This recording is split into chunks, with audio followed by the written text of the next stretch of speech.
अगर आपको जीवन के हर क्षेत्र को समझना है तो पूरी दुनिया में सिर्फ एक ही किताब है जो आपको जीवन के हर क्षेत्र का सटीक ज्ञान दे सकती है, और उस किताब का नाम है श्रीमद् भगवत गीता, दुनिया की सबसे बेस्ट बुक। और इसी पवित्र ग्रंथ में से आज मैं आपको कुछ ऐसे विचार बताने वाला हूं जो आपके जीवन को एक नई दिशा में ले जाएंगे और आपके भटके हुए मन को एक सही रास्ता दिखाएंगे। लेकिन उन विचारों को शुरू करने से पहले आप एक दो गहरी सांसें लें और अपना पूरा फोकस मेरी आवाज पर रखें। जो व्यवहार आपको दूसरों से पसंद ना हो, ऐसा व्यवहार आप भी दूसरों के साथ कभी ना करें। वासना, क्रोध और लालच, ये तीनों नर्क के दरवाजे हैं। इंसान हमेशा अपने भाग्य को कोसता है, यह जानते हुए भी कि भाग्य से ऊंचा उसका कर्म है, जो कि स्वयं उसके अपने हाथों में है। मनुष्य अपने हृदय से जो दान कर सकता है वो हाथों से नहीं कर सकता, और मौन रहकर जो कुछ वह कह सकता है वो शब्दों से नहीं कह सकता।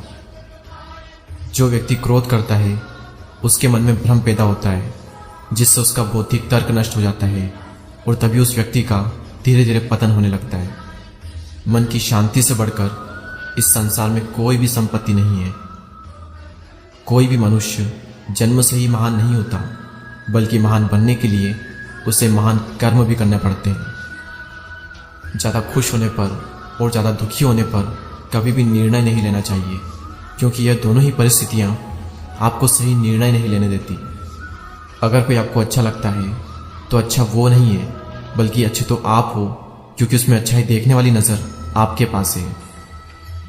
मनुष्य अपने जीवन में तब तक डरता रहेगा जब तक उस मनुष्य के जीवन के फैसले कोई दूसरा लेता रहेगा। जैसे अंधेरे में प्रकाश की ज्योति जगमगाती है, ठीक उसी प्रकार से सत्य की चमक भी कभी फीकी नहीं पड़ती।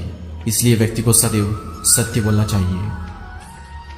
सदैव संदेह करने वाले व्यक्ति के लिए प्रसन्नता ना तो इस लोक में है ना ही परलोक में। परिवर्तन संसार का नियम है।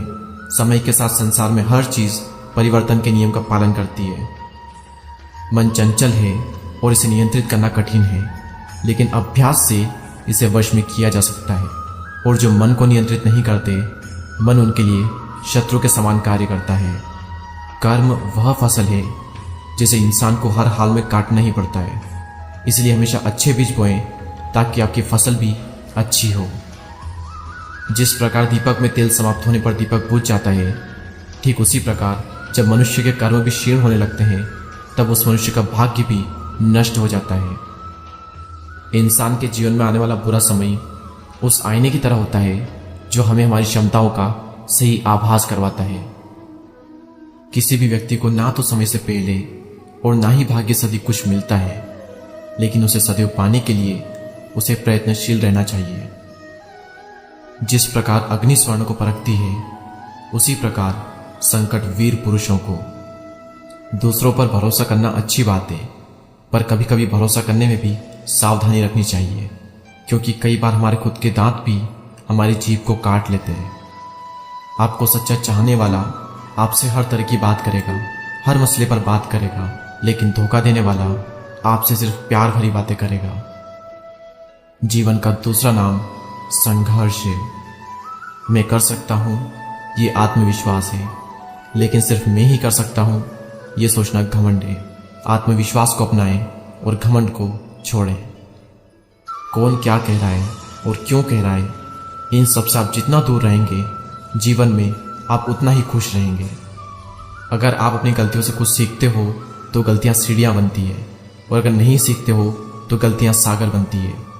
फैसला आपका है कि आपको चढ़ना है या फिर डूबना है। गीता में लिखा है कि जब इंसान की जरूरत बदल जाती है तब उस इंसान के बात करने का तरीका भी बदल जाता है। मनुष्य अपने विश्वास से निर्मित होता है। जैसा वह विश्वास करता है वैसा ही वह बन जाता है। और यदि कोई व्यक्ति विश्वास के साथ इच्छित वस्तु को लेकर नित्य चिंतन करता है तो वो जो चाहे वो बन सकता है।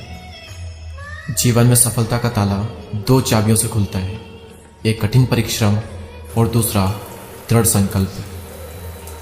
जब इंसान अपने काम में आनंद खोज लेता है तब वो पूर्णता प्राप्त कर लेता है। मनुष्य को इस बात का घमंड कभी भी नहीं होना चाहिए कि उसे जीवन में किसी की भी आवश्यकता नहीं पड़ेगी और इस बात की गलतफहमी भी नहीं होनी चाहिए कि उसकी ज़रूरत हर किसी को होगी। अगर आपको जीवन में कभी झुकना है तो किसी की विनम्रता के आगे झुकें, लेकिन किसी की शक्ति के आगे, रूप के आगे और धन के आगे कभी मत झुकना। जो बीत गया उस पर दुख क्यों करना, जो है उस पर अहंकार क्यों करना, और जो आने वाला है उस पर मोह क्यों करना।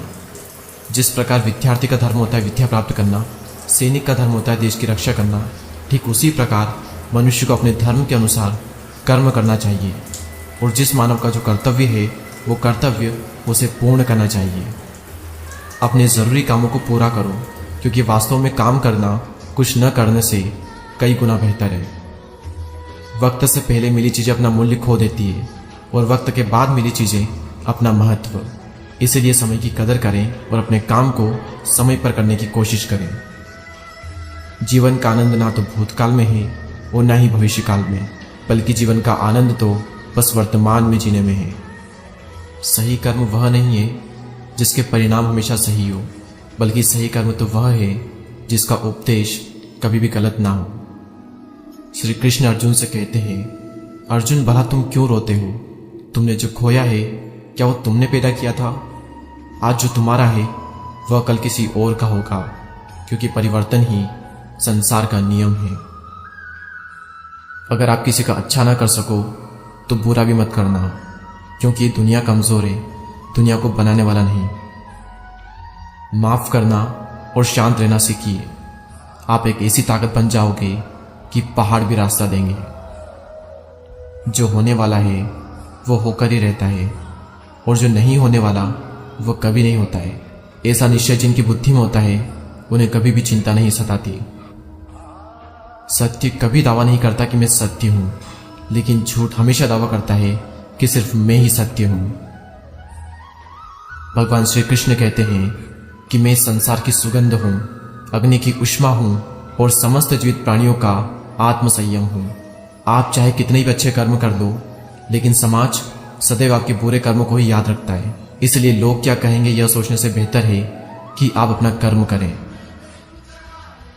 जो बहुत ही कम खाता है या फिर ज्यादा खाता है, जो बहुत ही कम सोता है या फिर बहुत ही ज्यादा सोता है, उसके योगी बनने की कोई संभावना नहीं है।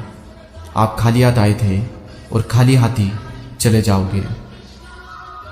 जब मन व्याकुल हो तब कोई भी निर्णय न मनरे अश्लील विचार कदापि मन से लिया गया निर्णय अश्लील विचार मनरे आनिबा द्वारा आपनक जीवनर बाट विफलता दिगरे गति करता है। मदिरापान, हिंसा, एवं शेषरे आपनको किभଳି नरकगामी हेबाक पड़े ताहा जे हम छोट सुंदर कहानी माध्यम जाने और एक से ज्यादा स्त्री के साथ संबंध रखना, इन सब में कलयुग का वास है।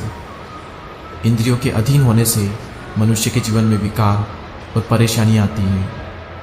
आनंद मनुष्य के भीतर ही निवास करता है, लेकिन मनुष्य उसे स्त्री में, घर में और बाहरी सुखों में खोज रहा है। और आखिरी विचार कि भगवान ने जिसे भी संपत्ति दी है उसे गाय अवश्य रखनी चाहिए। इन सभी विचारों में से कौन सा विचार आपको सबसे ज़्यादा पसंद आया हमें कमेंट कर ज़रूर बताएं। और इसी तरह के पॉजिटिव वीडियोस को देखने के लिए हमारे चैनल को सब्सक्राइब करके बेल आइकन को प्रेस करें। मैं आपसे मिलूंगा अगले वीडियो में, तब तक के लिए जय हिंद, जय भारत, जय श्री कृष्णा।